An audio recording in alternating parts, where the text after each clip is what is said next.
पुरुषोत्तम मास कथा का छठा अध्याय। नारद बोले, हे पाप रहित विष्णु भगवान ने गौलोक में जाकर क्या किया, सो कृपा करके मुझसे कहिए। श्री नारायण कहने लगे, हे नारद, श्री विष्णु भगवान जब अधिक मास सहित गौलोक में गए तो वहां क्या हुआ, सो मैं तुमको सुनाता हूँ। गौलोक में मणियों के खंभों से सुशोभित भगवत धाम, जिसमें मनोहर ज्योति स्थान दावानल के समान विष्णु भगवान ने दूर से ही देखा। उस तेज से नेत्र मूंद गए। फिर अधिक मास को भगवान पीछे करके कुछ थोड़े से नेत्र खोलकर धीरे धीरे आगे बढ़े। जब उस स्थान के पास पहुंचे तो अधिक मास सहित विष्णु बड़े प्रसन्न हुए। द्वारपाल ने इनको नमस्कार किया। रत्नों के सिंहासन पर गोपियों के बीच में बैठे हुए श्री कृष्ण को रमानाथ श्री विष्णु जी ने नमस्कार किया। फिर विष्णु ने कांपते हुए मलमास को श्री कृष्ण के चरणों में डाल दिया।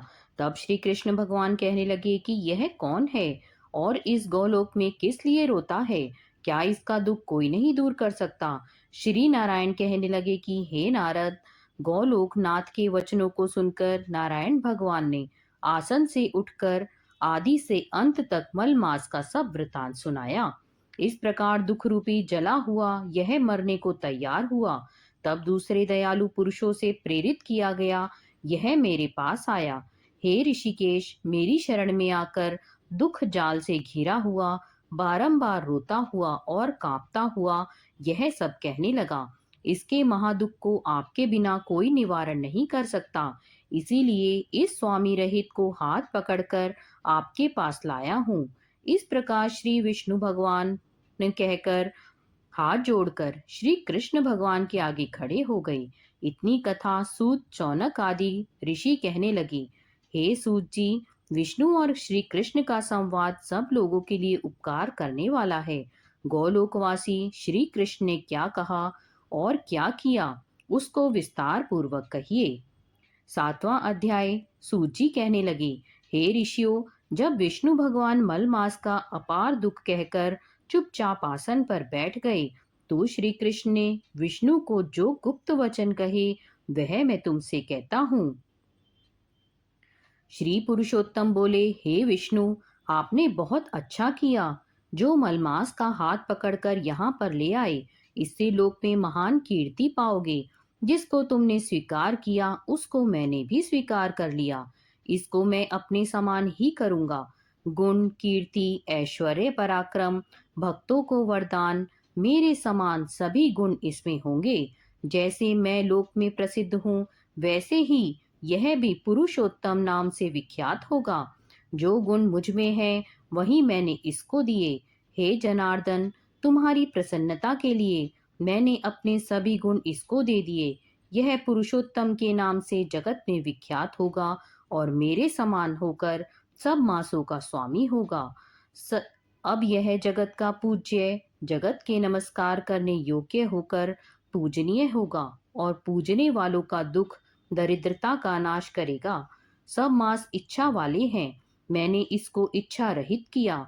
मनुष्यों को मोक्ष देने वाला अपने बराबर मैंने इसको किया। जो कोई इच्छा रहित या इच्छा वाला इसको पूजेगा वह अपने किए कर्मों को भस्म करके निसंशय मुझको प्राप्त होगा।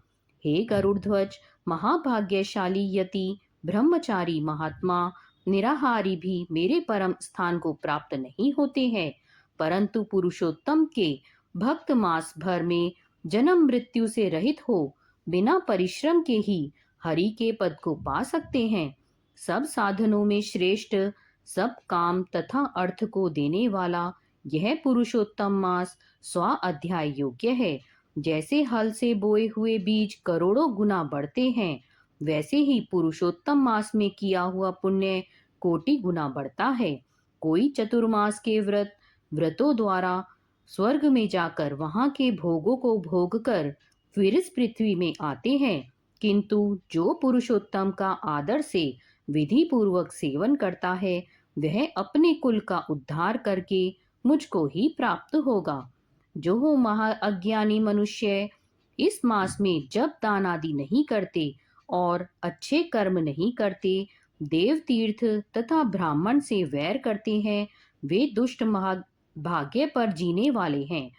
उनको खरगोश के सींग के समान न स्वप्न में भी सुख नहीं होगा।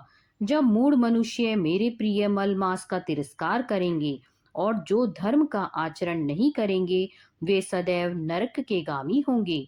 जो पुरुषोत्तम के निमित्त 3-3 वर्ष में धर्म का आचरण नहीं करते, वह कुंभी पाक आदि नरकों में पड़ते हैं।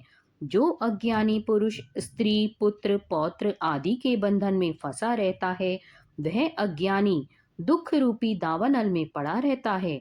जिसका अज्ञान से मेरा प्रिय अत्यंत पुण्यदान पुरुषोत्तम मास बीत गया, उनको कैसे सुख प्राप्त हो सकता है। श्रेष्ठ भाग्य वाली जो स्त्रियां पुत्र सुख सौभाग्य के लिए पुरुषोत्तम मास में स्नान दान तथा पूजन करेंगी, उनको मैं सौभाग्य संपत्ति सुख पुत्र दूंगा। और जो मेरे इस मास को ऐसे ही व्यतीत कर देंगी, उनको मेरे प्रतिकूल और स्वामी से सुख नहीं होगा। भाई पुत्र तथा धन का सुख तो उनको स्वप्न में भी प्राप्त नहीं होगा। अतः सब मनुष्य को मेरे इस मास में स्नान पूजा जप आदि करना चाहिए। विशेष करके अपने शक्ति के अनुसार दान करना चाहिए। जिसने भक्ति और श्रद्धा से पुरुषोत्तम मास में मेरी पूजा की, वह धन तथा पुत्र का सुख भोग कर अंत में मेरे गोलोक में वास करेगा। मेरी आज्ञा से सभी मनुष्य मल मास को पूजेंगे। मैंने सब मासों में उत्तम इसको किया है। इसलिए हे रमापते, तुम चिंता छोड़कर पुरुषोत्तम मास को लेकर वैकुंठ को जाओ। 8वां अध्याय। सूजी कहने लगे, हे तपोधनो, भगवान विष्णु और श्री कृष्ण के वचन सुनकर नारद जी अत्यंत प्रसन्न हुए, परंतु फिर भी प्रश्न करने लगे।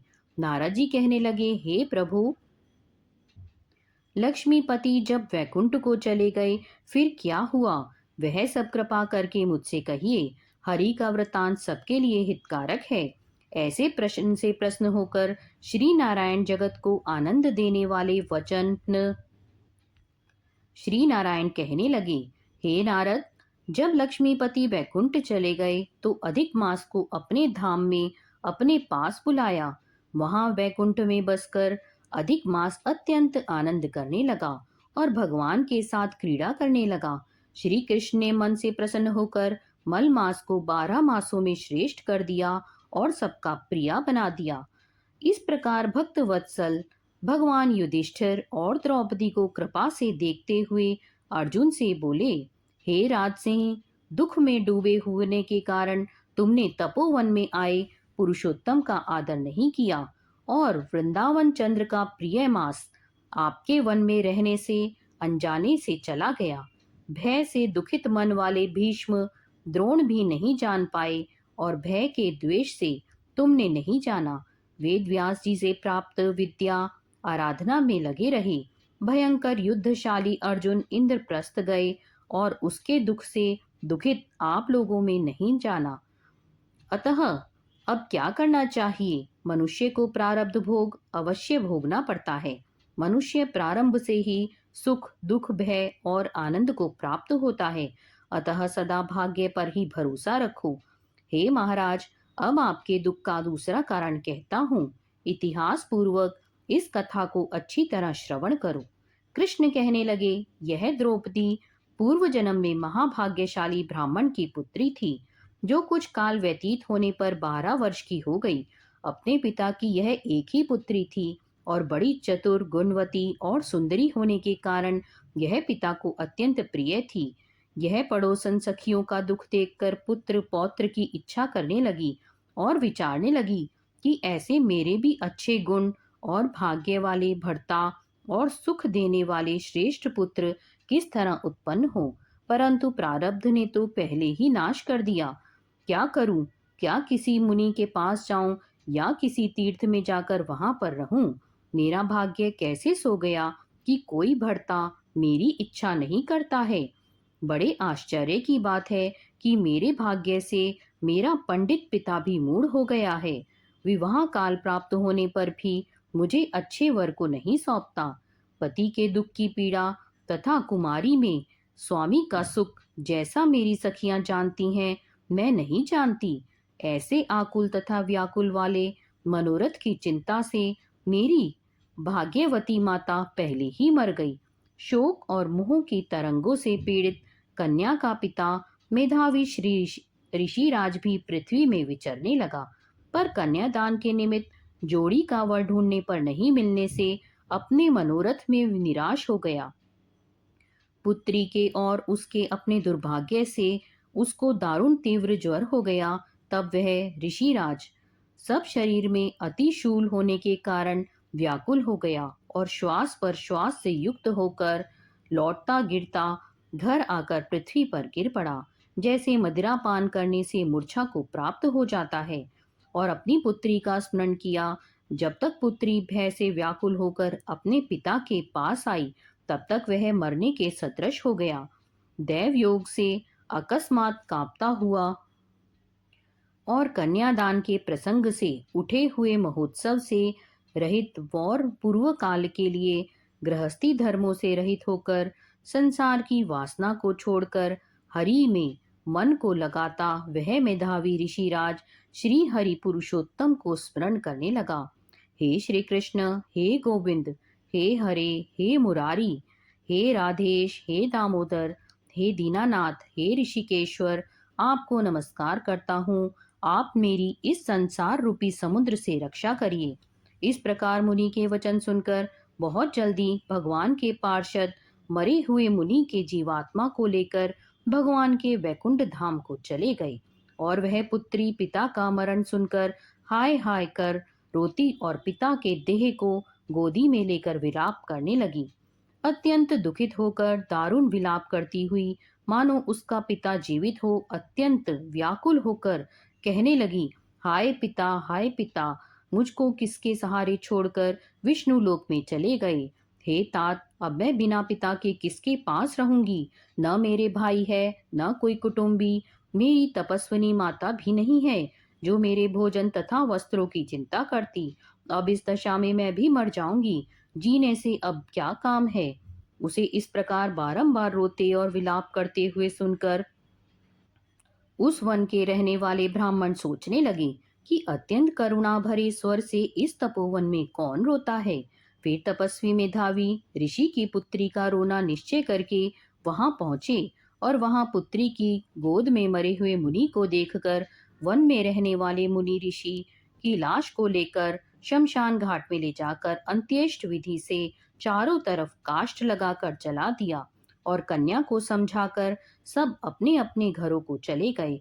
और कन्या ने धैर्य धारण कर यथाशक्ति खर्च करके अपने पिता औधर्व देहिक क्रिया की। 9वां अध्याय। सूत जी कहने लगे कि इसके बाद नारद जी विस्मय युक्त हो मेधावी ऋषि की कन्या का वृतांत पूछने लगे। नारद जी ने पूछा, हे प्रभु, फिर उस ऋषि कन्या के ने वन में क्या किया? क्या किसी ऋषि ने उसके साथ विवाह किया?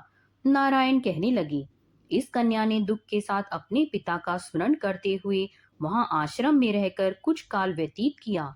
भाग्यवश एक दिन उस वन में अपनी इच्छा से विचरण करते महाकोप वाले दुर्वासा मुनि आ गए। आश्रम में मुनि को आता हुआ देखकर शोक सागर में डूबी हुई उस कुमारी ने उठकर धीरज धारण करके मुनि के चरणों में नमस्कार किया। नमस्कार करके मुनि को अपने आश्रम में लाई। अर्ध्य अर्ध्य पाद्य और वन के नाना प्रकार के फलों से आदर करके मुनि का पूजन किया। फिर मुनि कन्या आदर से कहने लगी, हे मुनि, आपको नमस्कार है। मुझ दुर्भागिनी के आश्रम में आपका कैसे आना हुआ? आपके आने से मेरे भाग्य का उदय हो गया, अथवा मेरे पिता के पुण्य प्रताप से मुझको समझाने के लिए आप आए हैं। आप जैसे महात्माओं के तीर्थ रूपी पांवों के रजकण को स्पर्श कर मेरा जन्म सफल हो गया, जो आप जैसे महात्माओं का मुझको दर्शन हुआ। इस प्रकार कहकर यह बाला उनके आगे चुपचाप होकर बैठ गई। तब दुर्वासा मुनि कुछ हंसकर बोले, धन्य धन्य है ब्राह्मण पुत्री, तुमने अपने पिता के कुल का उद्धार कर दिया है।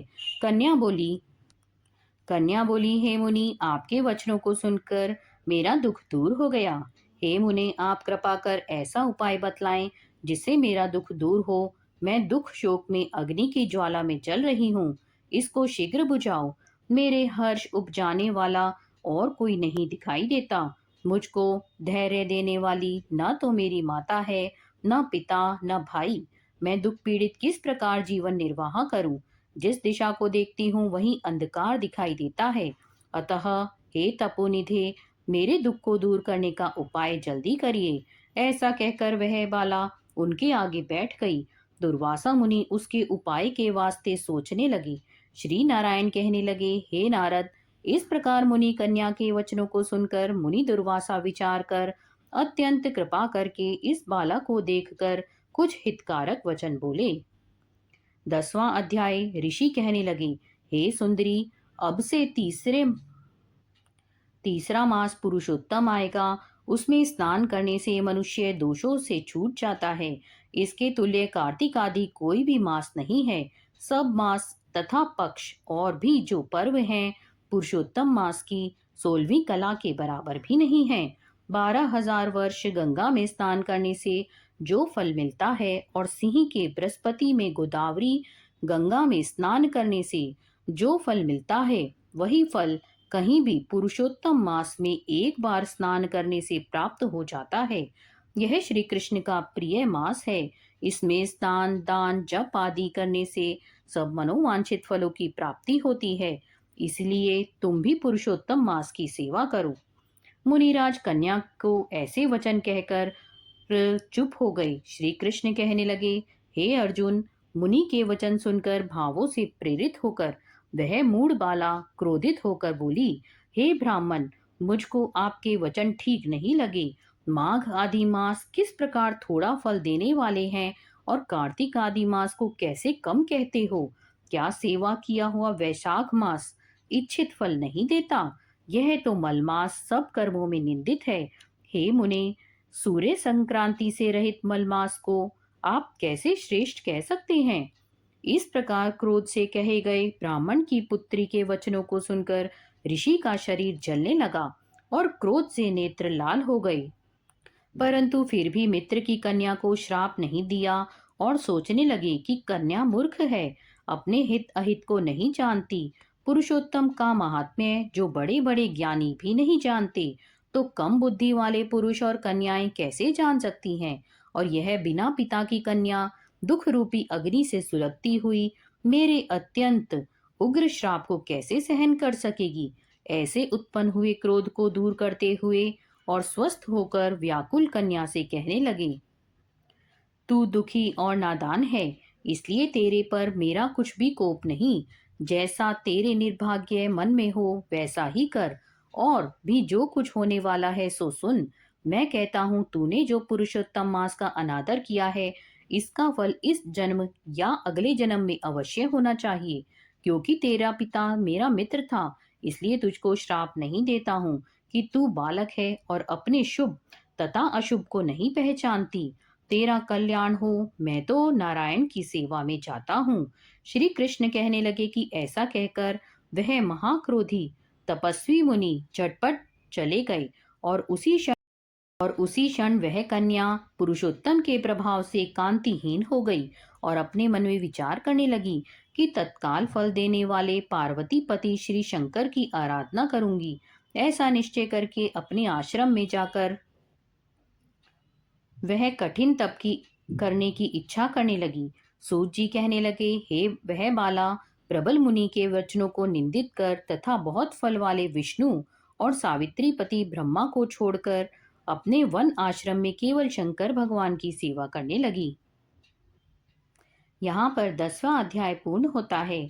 अगर आपको हमारी यह वीडियो पसंद आई हो तो वीडियो को लाइक करिएगा, अपने फ्रेंड्स के साथ ज़्यादा से ज़्यादा शेयर करिएगा, और आप हमें कमेंट करके नहीं बताना भूलिएगा कि आप भी पुरुषोत्तम मास में क्या क्या कार्य कर रहे हैं अपने जीवन को सफल बनाने के लिए। तो मिलते हैं आगे और अध्याय के साथ में, तब तक के लिए राधे राधे।